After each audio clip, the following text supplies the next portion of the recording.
안녕하세요. 결혼도 하지 않고 홀로 지내고 있는 50대 여성입니다. 이 나이 먹도록 결혼도 하지 않으면 외롭지 않냐고 물으시는 분들이 많이 있더라고요. 생활력이 강하고 독불 장군처럼 앞만 보고 직진하는 성격으로 오해하시는 분도 있습니다. 그런데 저는 어릴 때부터 연약하고 마음이 여렸습니다. 항상 누군가랑 같이 있어야 하고 기댈 상대가 필요했죠. 지금은 아니지만 어릴 적에는 그 상대가 언니였습니다. 언니가 잠깐 어디로 가버리면 하루 종일 언니를 찾은 적도 있습니다. 어르신들이 저를 볼 때마다 껌딱지라고 할 정도로 어렸을 때부터 언니 뒤만 졸졸졸 따라다녔죠. 다른 분들은 형제나 자매지간과 어떻게 지내는지 몰라도 저는 언니와 친밀한 관계를 맺고 있습니다. 언니가 하고 싶어 하는 건 다 하고 싶어 했고, 언니랑 똑같이 되려고 옷도 따라 입고 책도 따라 샀습니다. 오죽했으면 장래의 희망이 저희 언니였으니까요. 초등학교 시절 담임 선생님도 장래의 희망이 언니라고 하니까 황당한 미소를 띠면서 이렇게 말씀하셨습니다.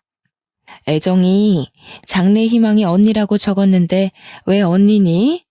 선생님이나 경찰 이런 걸 적어야지. 언니라고 적으면 어떡해. 애정이는 언니가 될 수 없어. 언니도 결혼해서 다른 집으로 이사가고 애정이도 결혼해서 다른 집에서 살아야지. 선생님이 저를 귀엽게 여기시면서 이렇게 물었지만 그 당시만 해도 언니가 결혼해서 사라질까봐 무서웠습니다. 그래서 울먹거리면서 언니가 가버리면 안 된다고 소리쳤죠.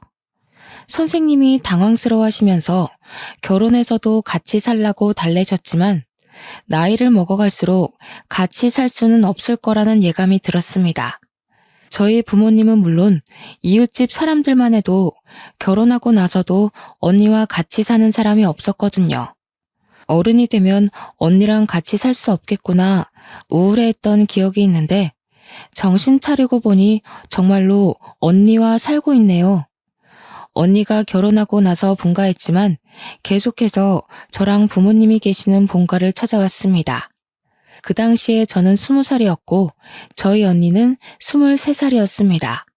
저희 언니가 어린 나이에 결혼해 아이를 일찍 낳았습니다. 20대 초반에 시작했던 격리일도 그만두고 육아에만 전념했죠. 언니 말로는 회사 일보다 시댁살이가 더 힘들었다고 합니다. 시어머니랑 같이 살면서 갖은 고생을 다 하는 것 같았는데요. 제가 속상해할까봐 자세히 이야기해주지는 않았지만 제가 직접 목격한 것도 있었습니다. 언니가 시어머니를 피해 저희 집으로 와서 쉬고 있을 때가 있을 때였습니다. 갑자기 문 두드리는 소리가 들려서 밖으로 나가보니 사돈 어르신이 와 있었습니다. 에이, 그것 여기 있지? 뭐 한다고 자꾸 밖에 나가 있는 거냐, 어? 내가 잡아먹기라도 했어? 죄송해요. 잠깐 동생 얼굴 좀 보고 싶어서 그랬어요. 우리 하윤이가 이모 보고 싶다고 해서요. 언니가 서둘러 짐을 싸서 나서는데 너무 불쌍해 보였습니다. 결혼 전까지만 해도 늘 환하게 웃던 언니인데 결혼한 이후로 불행해 보였죠.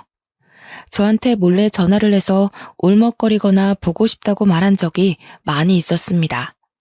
지금이라면 사돈 어르신한테 그러지 말라고 말려보기라도 할 텐데 저도 나이가 참 어렸습니다.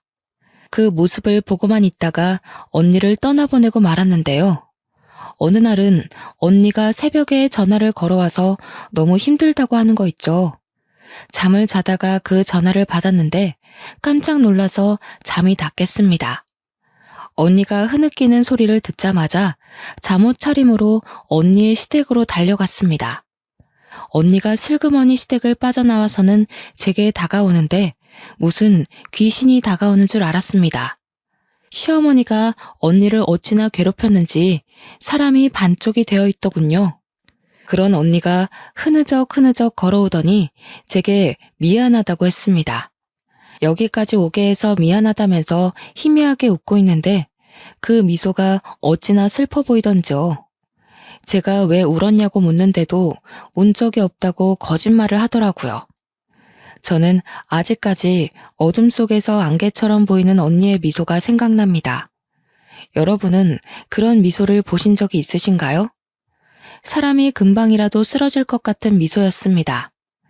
제가 그 뒤로는 전화를 해서 시댁에 무슨 일이 있는지, 몸 상태는 어떤지 물었습니다. 그때가 돼서야 언니가 해탈한 목소리로 충격적인 말을 꺼내놓았습니다. 다 네 탓이지 뭐. 내가 아들도 못 낳으니까 이렇게 된 거야. 장남을 낳았으면 나도 예쁨 받았을 텐데.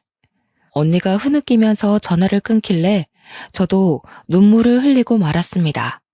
그 뒤로 언니에게 차라리 독립하라고 아니면 이혼이라도 하라고 말해보았습니다. 하지만 그게 쉽냐고, 이혼하면 우리 하윤이는 어쩔 거냐고 묻더군요.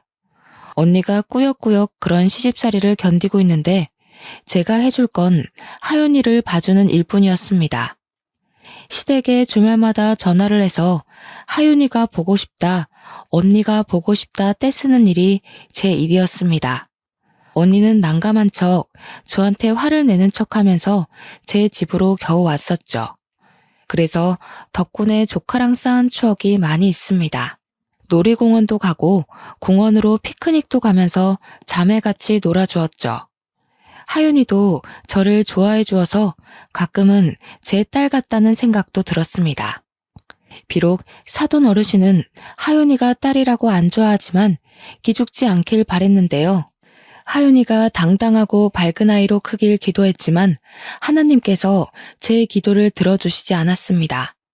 직장에서 일을 하다가 전화 한 통을 받고 기절할 뻔했거든요. 네?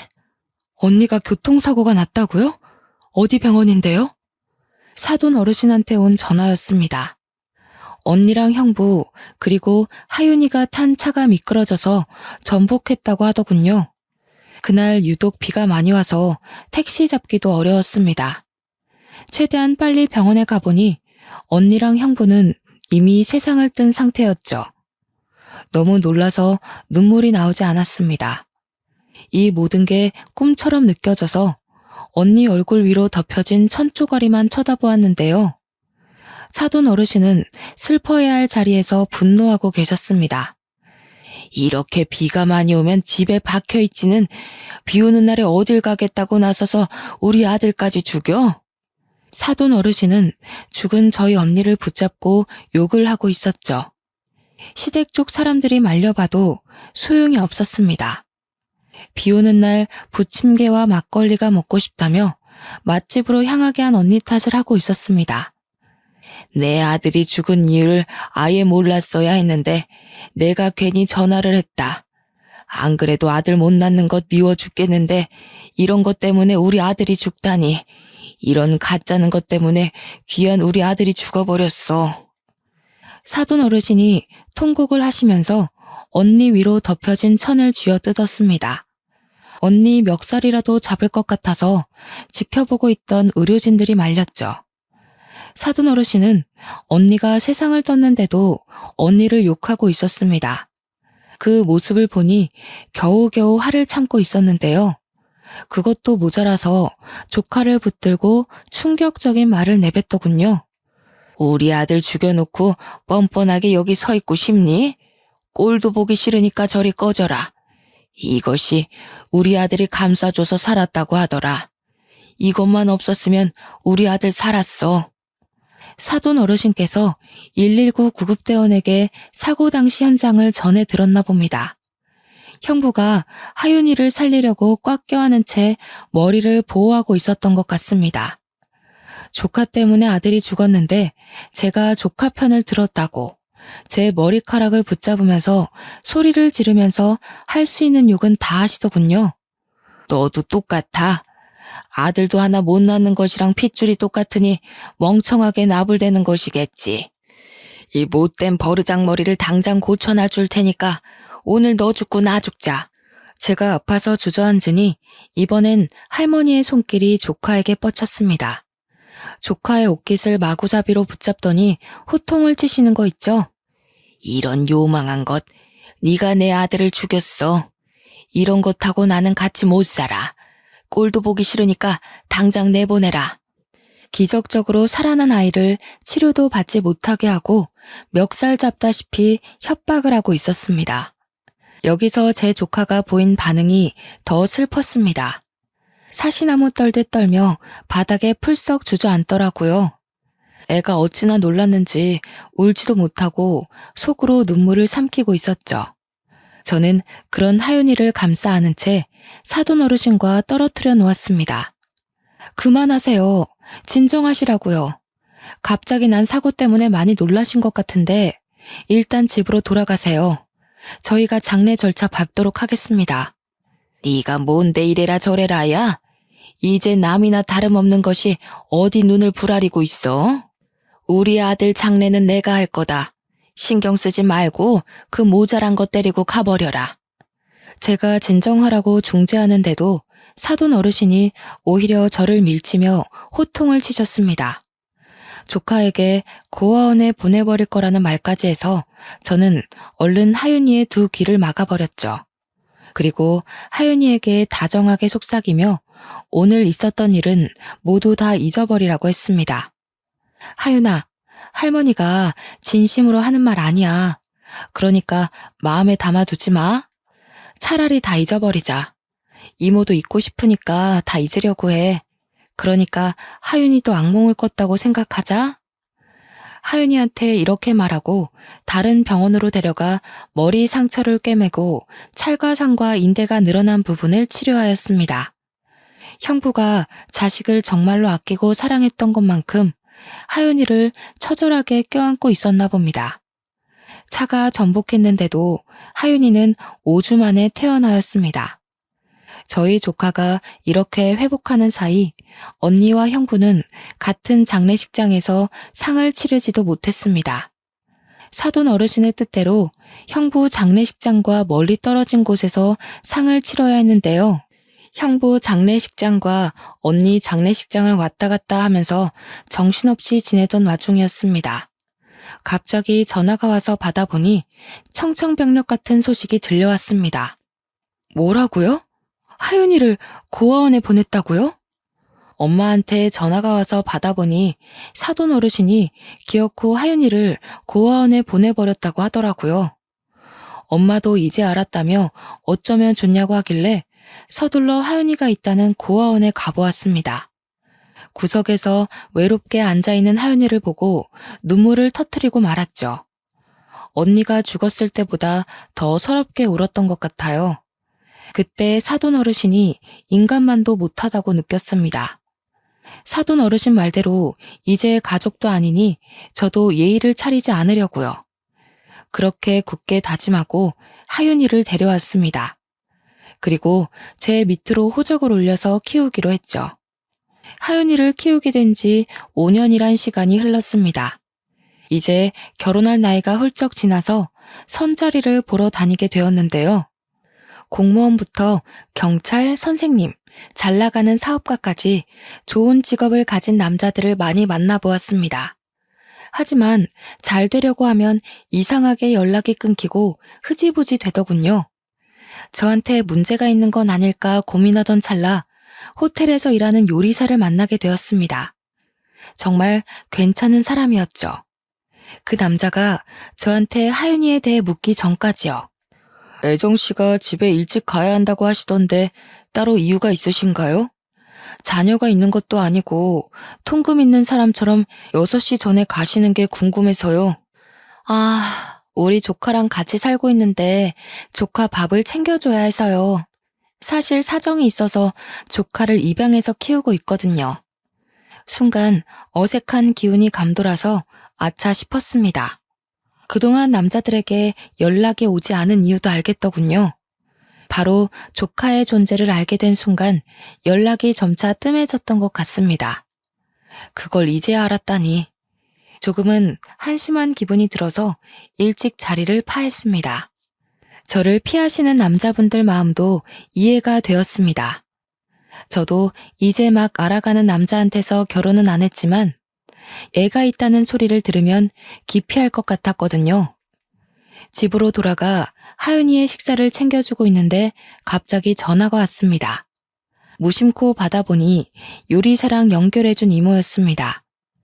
이모가 왜 벌써 헤어졌냐고 물으니 제가 그렇게 됐다고 얼버무렸죠. 그런데 요리사한테서 이유를 전해 들었나 봅니다. 제가 얼버무리기 무섭게 버럭 소리를 지르더라고요. 걔는 땡땡 호텔 요리사면 다니? 사람이 사정이 있어서 조카 입양해서 키울 수도 있지 어떻게 그래? 그렇게 잘났어? 사람이 장점만 있을 수 없잖아. 천천히 두고 봐야지. 어쩜 집에 가자니까 그냥 오케이 해버려? 이모, 나는 남자들이 왜 이렇게 연락이 뜸해지나 했더니 애가 있어서 그랬나 봐. 나도 애 있으면 좀 그럴 것 같아. 결혼이 소꿉장난도 아니고 그럴 수도 있지. 너무 화내지 마. 이모가 화를 참지를 못하니까 그저 허허 웃고 말았습니다. 그런데 제 조카가 그 소리를 다 들은 것 같았습니다. 밥을 먹는 둥 마는 둥 하더니 방 안으로 획 들어가 버리더군요. 다 먹었냐고 물어봐도 대답도 안 했습니다. 13살짜리가 알아들을 거라고 생각도 못했죠. 워낙 어릴 때부터 키운 아이라 너무 어리게만 봤던 것 같습니다. 갑자기 제가 퇴근을 하고 돌아오니 하윤이가 제게 편지를 써서 건넸습니다. 기특한 마음에 얼른 편지를 읽어봤는데 편지의 내용은 충격적이었습니다. 자기는 괜찮으니 고아원에 들어가겠다고 하는 거 있죠? 자기가 고아원에 들어가면 제가 좋은 남자를 만나서 결혼할 수 있을 거라고 했습니다. 그 편지를 읽는 순간 눈물이 고였지만 조카에게 그런 말 하는 거 아니라고 혼을 내버렸습니다. 누가 이런 편지 쓰래? 이모가 하윤이 버리고 결혼할 것 같아? 어디서 그런 말을 해? 따끔하게 혼을 냈더니 조카가 엉엉 울어버리더군요. 그런 조카를 꼭 껴안으며 결혼을 포기하기로 마음먹었습니다. 조카가 있어서 떠날 남자라면 평생을 함께할 가치도 없다는 생각이 들었고 결혼하는 것보다 조카랑 같이 있는 삶이 더 소중해 결혼하지 않기로 한 것입니다. 물론 이런 저를 이해해주고 결혼하겠다고 나서는 남자가 있다면 결혼식을 올릴 테지만 그런 남자는 보이지 않았죠. 그래서 그 뒤부터 어른들이 만들어준 선자리에 나가지 않았습니다. 그 시간에 조카를 위해 돈을 벌거나 조카와 지내는 시간을 늘렸는데요. 그렇게 열심히 살다 보니 조카가 어느새 고등학생이 되어 의대를 목표로 하기 시작했습니다. 제가 의대 가라고 강요한 것도 아닌데 코피를 쏟을 정도로 공부를 하였습니다. 아침 일찍 일어나 등교하기 전에 간단하게 영단어를 외우고 밥 먹으면서 교과서를 훑어보고 있더라고요. 조카 말로는 점심시간에도 밥을 빨리 먹는다고 들었습니다. 얼른 교실로 돌아와 공부를 하려고요. 저도 그렇고 언니도 그렇고 어렸을 때 그런 적이 없었는데 도대체 누굴 닮았는지 완전히 책벌레가 다 되어 있었습니다. 어느 날은 늘 전교에서 1등인 녀석이 5등을 한 날이 있었습니다. 저는 컨디션이 안 좋으면 그럴 수 있다고 위로해 주었는데요. 오히려 자기가 성을 내면서 과외를 붙여주라고 하더라고요. 아무래도 학년이 올라갈수록 애들이 사교육에 집중하는 모양이었습니다. 그동안 과외나 학원 없이도 공부를 곧잘 잘해내던 조카 녀석이었는데 승부욕이 올랐는지 제게 부탁을 다하더군요. 하윤이가 뭘 해달라고 한 적은 처음이라서 학부모들한테 수소문해서 유명한 과외 선생님을 붙여주었습니다. 저희 조카가 똑똑한 것도 있지만 과외를 받으니 성적이 쑥쑥 올랐습니다. 그 뒤로 1등을 놓친 적이 없었죠. 그러다 조카가 쓰러진 날이 있었습니다. 회사에서 일을 하다가 전화를 한 통 받았는데 저희 하윤이 담임 선생님이더군요. 하윤이가 수업을 듣다가 쓰러져서 병원에 있다고 하길래 바로 달려갔습니다. 선생님이 알려주신 땡땡 병원으로 가보니 하윤이가 링거를 맞고 누워있더라고요. 그 뒤로 제가 한약도 지어주고 쉬엄쉬엄 공부하라고 몇 번이나 강조하였습니다. 혹시 몰라 제가 몰래 지켜보고 있는데 하윤이가 잔다고 해놓고 새벽에 일어나서 몰래 공부를 하고 있었습니다. 이러니까 픽픽 쓰러지는 거라고 책을 빼앗아서 재운 적도 여러 번 있었죠. 이렇게 독하게 공부를 하니 서울대 의대에 들어갈 수밖에요. 우리 하윤이가 서울대 의대에 들어간 소식을 어떻게 들었는지 사돈 어르신이 찾아오셨습니다. 마음 같아서는 사돈 어르신인 거 알게 된 순간 내쫓고 싶었지만 그럴 수 없었습니다. 현관문이 열리자마자 밀고 들어오시더니 제 뒤에 서 있는 하윤이를 보시더라고요. 하윤이가 서울대 의대에 들어갔다며? 다른 자식도 아니고 죽은 우리 첫째 아들 자식인데 내가 챙겨줘야지. 하윤아, 나 기억하니? 할머니잖아. 8살까지 애지중지 키워주던 할머니. 그 말을 들은 순간 억장이 무너졌습니다. 하윤이를 버리겠다고 고아원에 보내놓을 땐 언제고 이렇게 찾아오다뇨. 게다가 하윤이는 할머니를 기억하지 못하는 것 같았습니다. 쭈뼛거리며 다가가더니 꾸벅 인사를 건네더라고요. 사돈 어르신은 그런 조카를 보고 좋다고 미소 짓더니 원래부터 자상한 할머니였던 척 껴안기까지 하였습니다. 아유, 우리 하윤이 보고 싶었다. 하윤이도 할머니 보고 싶었지? 그동안 어떻게 지냈니? 할머니가 그동안 사는 게 힘들어서 이렇게 늦게 왔다. 이번에 의대에 들어갔다며? 할머니가 다 지원해 줄 테니까 독립하고 싶으면 말해라. 등록금이랑 생활비도 대줄게. 사돈 어르신이 조카에게 핸드폰을 달라고 하더니 연락처를 입력해 놓았습니다. 아무것도 모르는 조카 녀석은 그저 좋아라 하더군요. 저한테 입양 온 후로 외가 쪽 식구들이랑 교류하지 않고 쭉 지내왔으니 반가웠을 겁니다. 그 모습을 보니 너무 섭섭했지만 할머니가 버리려고 했다는 말을 할 수가 없었습니다. 얼마나 충격이었으면 그런 엄청난 기억을 다 까먹을까 싶었죠. 8살짜리가 겪었을 고통을 또 겪게 하고 싶지 않아서 입을 꾹 다물었습니다. 하지만 밤마다 이걸 조카한테 말해줘야 하나 말아야 하나 고통 속에 시달렸습니다. 나중에 조카가 알게 돼서 저한테서 큰 배신감을 느끼면 어쩌나 고민이 되더군요. 저 혼자 고민 속에 갇혀서 끙끙 앓고 있으니 시간이 흘러 조카가 기숙사에 들어가는 날이 되었습니다. 간단하게 짐을 싣고 학교 기숙사 쪽으로 가려고 했는데요. 갑자기 사돈 어르신이 나타나 저를 막아섰습니다. 예, 짐이 이것뿐이니? 여자애 혼자서 지내는 건데 이것밖에 안 가져가면 어떡해? 나머지는 택배로 붙일 거예요. 제가 알아서 할 테니까 신경 쓰지 마세요. 뭐? 신경을 쓰지 말라고? 이런 일은 할머니가 신경 써야지 누가 쓰니? 나이도 어린 게 왜 이렇게 버릇이 없어? 마음 같아서는 욕짓거리를 내뱉고 싶었지만 조카가 있어서 참았습니다. 사돈 어르신은 제 차에서 짐을 빼내더니 기어코 자기 차에 실어서 조카를 끌어당겼습니다. 조카가 제발 따라가지 않길 바랬는데 자연스럽게 사돈 어르신 차로 옮겨 타더군요. 속이 부글부글 끓었지만 주먹을 꽉 쥐며 심호흡을 하였습니다. 제 차로 조카를 따라가 학교 캠퍼스는 어떤지 기숙사 환경은 어떤지 자세히 뜯어보았습니다. 하지만 조카는 할머니 곁만 졸졸 따라다니며 미주알고주알 이야기하고 있었죠. 결혼까지 포기하고 키워낸 귀한 조카가 할머니 자격도 안 되는 늙은 여자에게 저러니 억울했습니다. 남몰래 눈물까지 닦아내며 그 수모를 참아냈는데요. 수모는 거기서 끝난 것이 아니었습니다. 하도 조카에게서 연락이 오지 않아서 오랜만에 전화를 해보았습니다. 그런데 조카가 받지 않더군요. 그런 날이 수도 없이 지난 뒤에야 걱정이 돼서 학교까지 찾아가려고 했습니다. 사돈 어르신이 어떻게 알았는지 갑자기 저한테 전화를 해서는 이런 소리를 짓거리더라고요. 너 자꾸 하윤이한테 전화하지 마라. 네가 자꾸 전화해서 공부에 방해된다고 하더라.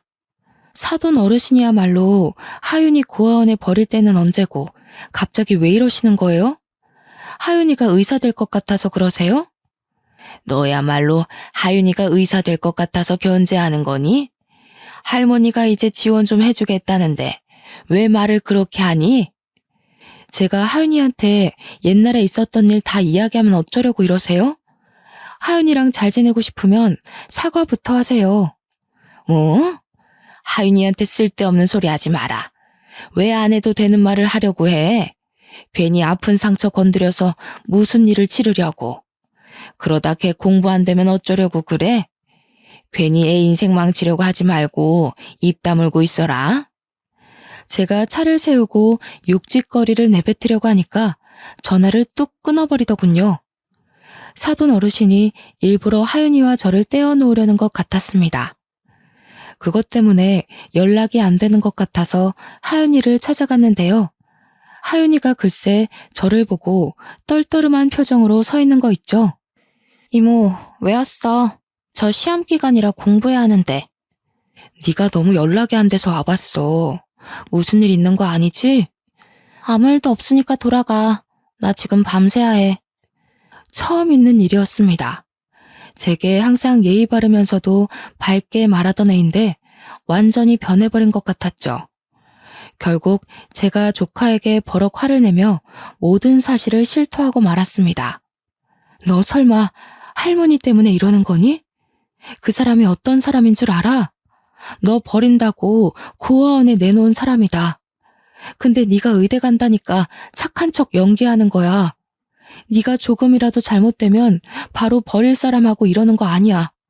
나는 너 키우려고 인생을 걸었어. 정말 친엄마처럼 널 키워냈는데 어떻게 이럴 수 있니? 제가 울면서 말해놓고 차마 조카의 얼굴을 바라볼 수가 없었습니다. 그런데 조카가 제 말을 믿어주지 않더군요. 할머니가 그랬다고? 우리 할머니가 그럴 리가 없어. 이모가 잘못 기억하고 있는 거겠지. 12년을 키워준 이모를 믿어야지. 어떻게 할머니를 믿니?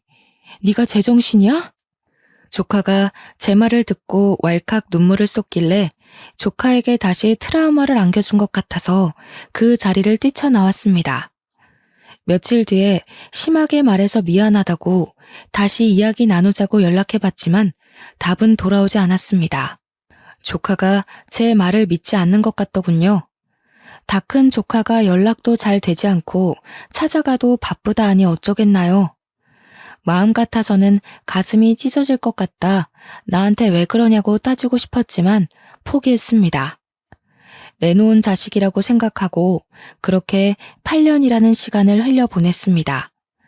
가끔씩 연락해서 들어보니 공부도 열심히 하고 잘 지내는 것 같았죠. 그것만으로 만족하며 살려고 했습니다. 그러다 조카가 대학을 졸업하고 의사가 됐다고 연락을 하더군요. 이모, 내가 그동안 연락이 없었지? 할 말이 있는데 땡땡 병원으로 올 수 있어? 조카 녀석이 고백할 것이 있다고 하니 저도 도대체 왜 그런 것이냐고 따져볼까? 아니면 할머니한테 무슨 말을 들은 것이냐고 물어볼까 고민했습니다. 땡땡 병원으로 가보니 조카가 갑자기 병실로 저를 데려가는 것이었습니다. 그곳에 사돈 어르신이 누워있어서 깜짝 놀라고 말았죠. 사돈 어른, 어디 아프세요? 왜 저한테 말도 안 하고 하윤이 병원에 입원해 계세요? 내가 8년 전부터 췌장암에 걸렸는데 다시 재발하고 말았다. 이제는 다른 장기로까지 전이돼서 수술해도 살기 어렵다고 하는데 어쩌면 좋냐? 사돈 어르신이 그리 말하면서 눈물을 흘리는데 그제서야 8년 전보다 삐쩍 마른 몸이 보였습니다. 그런 사돈 어르신이 불쌍해 보이는커녕 다 업보라는 생각이 들었죠. 이제 곧 세상을 뜰 사람인데 우리 조카한테 왜 그랬고 언니한테는 왜 그랬냐고 따지기도 싫었습니다. 생판남이니 적당히 회복을 기원하고 병실을 나오려고 했는데 사돈 어르신이 갑자기 일어나 제 앞에서 무릎을 꿇었습니다. 미안하다.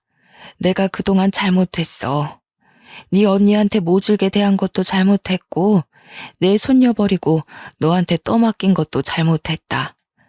내 욕심 때문에 갑자기 나타나서 가족 행세한 것도 미안해. 네? 갑자기 그게 무슨 소리세요? 내 사과 좀 받아주라. 그래야 내가 수술을 할 수 있어. 나 하루라도 더 살고 싶다. 하윤이가 잘 아는 교수님이 계시는데 그 교수가 췌장암 수술을 제일 잘한다고 하더라. 대한민국 1등이래. 그 교수가 수술해주면 나 살 수도 있다는데 나 한 번만 살려주면 안 되겠니? 사돈 어르신이 하는 말을 들어보니 내가 사과를 받아주면 조카가 교수에게 수술해달라고 부탁을 해본다고 말했나 봅니다. 두 손을 싹싹 빌며 제 다리에 살려달라고 매달리는데 어처구니가 없더군요. 그래서 서둘러 사돈 어르신을 떼어놓고 단호하게 말하였습니다. 내가 왜 사과를 받아야 하죠? 우리 하윤이 버릴 때는 언제고 갑자기 나타난 거 보니까 췌장암 때문에 그러셨네요. 췌장암 진단받고 겁먹어서 찾아오신 건가요? 나중에 우리 하윤이 써먹을 때 있을까봐 그러신 거냐고요. 췌장암이 낫기가 그리 힘들다고 하더라. 재발이 잘 된대. 수술은 성공했는데 의사한테 그런 소리를 들으니 밤잠을 잘 수가 있어야지. 그런데 하윤이가 의대에 합격했다는 소식을 듣고 눈이 돌아버렸다. 가족끼리 이러면 안 되는데 내 이익만 챙기려고 했어. 내가 이렇게 반성할 테니까 한 번만 봐주면 안 되겠니? 사돈 어르신께서 모든 사실을 실토하고 인정하셨습니다. 조카에게 의도적으로 접근하고 저와의 연락수단을 모두 다 끊어놓은 거죠. 계속해서 조카를 감시하며 저와 연락을 하고 있는지 만나고는 있는지 감시한 것 같았습니다.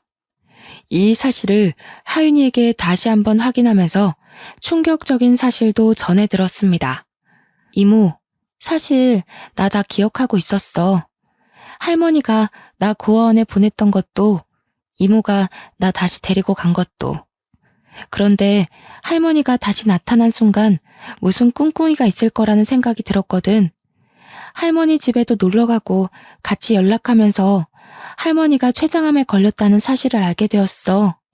아무리 할머니가 미워도 그러면 안 되는데 꼭 복수해주고 싶은 마음에 여기까지 오게 된 것 같아. 그런다고 이모 연락을 무시해? 내가 얼마나 속상했는지 아니? 너한테 잘못한 게 있나 몇 번이나 생각했다. 너도 내가 보낸 문자 봤지?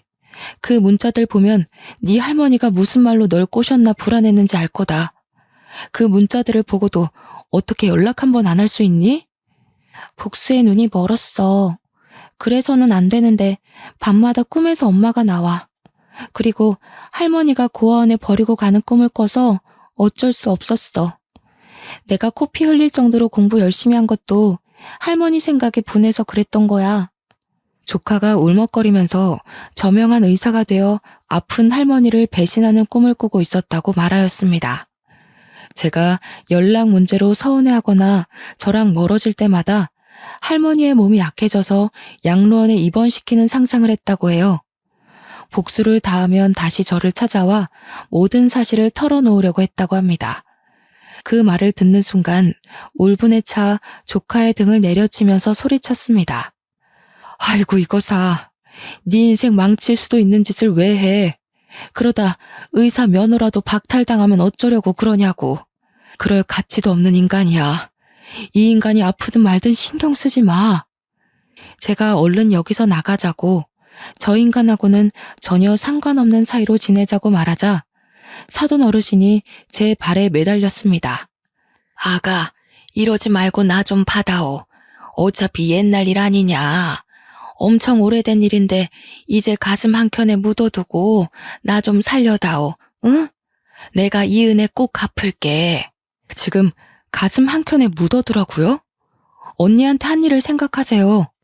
언니 죽을 때까지 괴롭히고 못 살게 군 것도 모자라 우리 하윤이 버렸잖아요. 그걸 어떻게 용서라고 그러세요? 그럼 내가 어떻게 해야 용서할 거니? 이렇게 엎드려 빌까? 사돈 어르신이 부들부들 떨며 애처롭게 바라보길래 마음이 차분해졌습니다. 누가 제 머릿속에 찬물을 끼얹은 듯 분노가 사그라들고 이 비굴한 인간을 어떻게 해야 할지 생각하다 입을 열었습니다. 내가 아니라 하윤이한테 비셔야죠. 사돈 어르신이 조카 버리셨잖아요. 하윤이가 용서하면 생각해 볼게요. 하윤아, 우리 조카, 내가 정말 미안하다. 이 할미가 부족해서 너한테 못된 짓을 했다. 한 번만 받아오. 기다렸다는 듯이 넙죽 절을 하는 사돈 어르신을 보는데 조카가 왈칵 눈물을 터뜨리더군요. 조카의 눈물을 보니 마음이 착잡해졌습니다. 복수심에 치기 어린 행동을 한 것이었죠. 우리 하윤이의 마음속에 복수심이 있었다는 사실을 알았다면 외면하며 살자고 설득했을 겁니다. 뭐라도 했으니 됐다고 조카를 달래며 사돈 어르신을 버려두고 왔는데요. 허망하게 앉아있는 사돈 어르신을 보니 많은 생각이 들었습니다. 인생을 어떻게 살아왔는지 가족들도 안아보고 계속 혼자서 병실 생활을 해온 것 같았습니다. 그래도 언니의 시어머니이니 어떻게 사나 조카에게도 물어보고 슬쩍 병실 안을 내다본 적도 있습니다.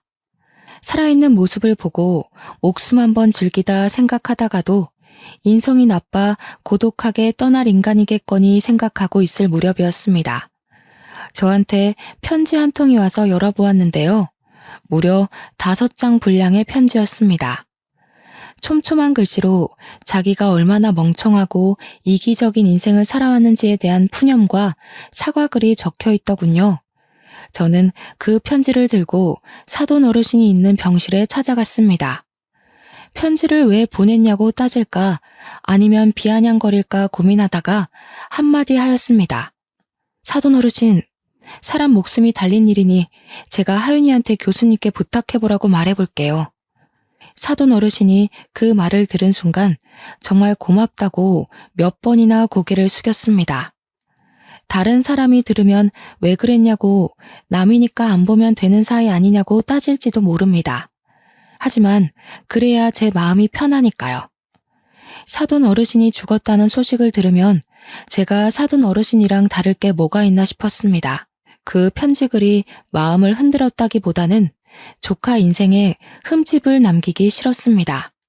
그래서 조카한테 관용을 베풀고 포용하자며 교수님께 말씀드리라고 말해보았죠. 당연히 제 조카는 제 말을 받아들이지 못했습니다. 내가 왜 그래야 하는데? 내가 못해준다고 그냥 다른 병원으로 가라고 할 거야. 네가 살면서 범죄자도 치료해줘야 하고 네 할머니보다 인성이 나쁜 사람을 고쳐줘야 할 텐데 그럴 때마다 외면하고 다른 병원으로 보낼 거니? 제가 그리 말하니 조카가 한참을 생각해보는 눈치더군요. 잠시 뒤에는 제 말대로 하겠다며 췌장암 수술을 잘한다는 교수님께 연락해보는 것 같았습니다. 다행히 교수님께서 수술을 해주신다고 하셔서 사돈 어르신께서 수술을 받으셨는데요. 지금은 많이 회복하셔서 웬 보자기를 들고 저희 집을 찾아오셨습니다. 귀해 보이는 보자기 안에는 손수 만든 반찬들이 들어있었습니다. 정말 고맙다고 반찬을 싸들고 왔는데 마음이 싱숭생숭하였습니다. 인생은 오래 살고도 볼 일이네요. 조카도 이 모습을 보고 많이 놀랐는지 놀란 토끼 눈이 되어 있었습니다. 사돈 어르신이 조카가 좋아하는 떡을 직접 쪄왔다며 꺼내서 건네는데 정말 애처롭게 보이더군요. 이거 내가 우리 하윤이 생각해서 찐 거다. 우리 하윤이 백설기 좋아하잖아. 포슬포슬하니 정말 맛있다. 한 입 먹어봐라. 하윤이가 먹지 않으니 슬그머니 손을 내리며 멋쩍게 웃어 보였습니다. 역시 내가 준 거라서 좀 그렇지? 그래도 버리면 아까우니까 나 가면 먹어라.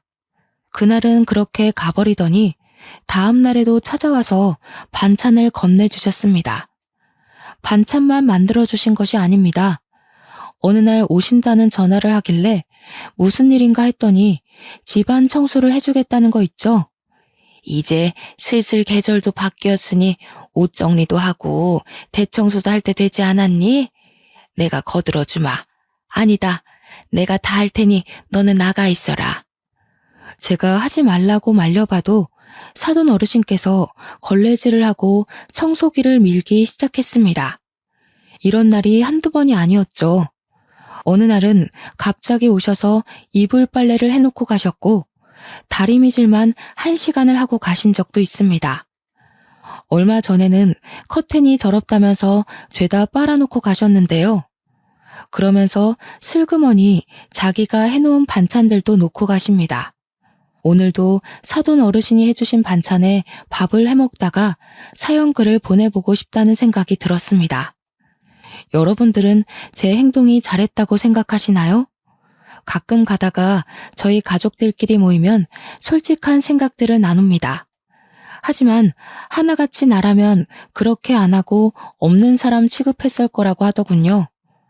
여러분이라면 사돈 어르신께 어떻게 하셨을 것 같나요? 저보다 많은 것들을 알고 경험이 많으신 분들의 생각이 궁금합니다. 긴 이야기 들어주셔서 감사합니다.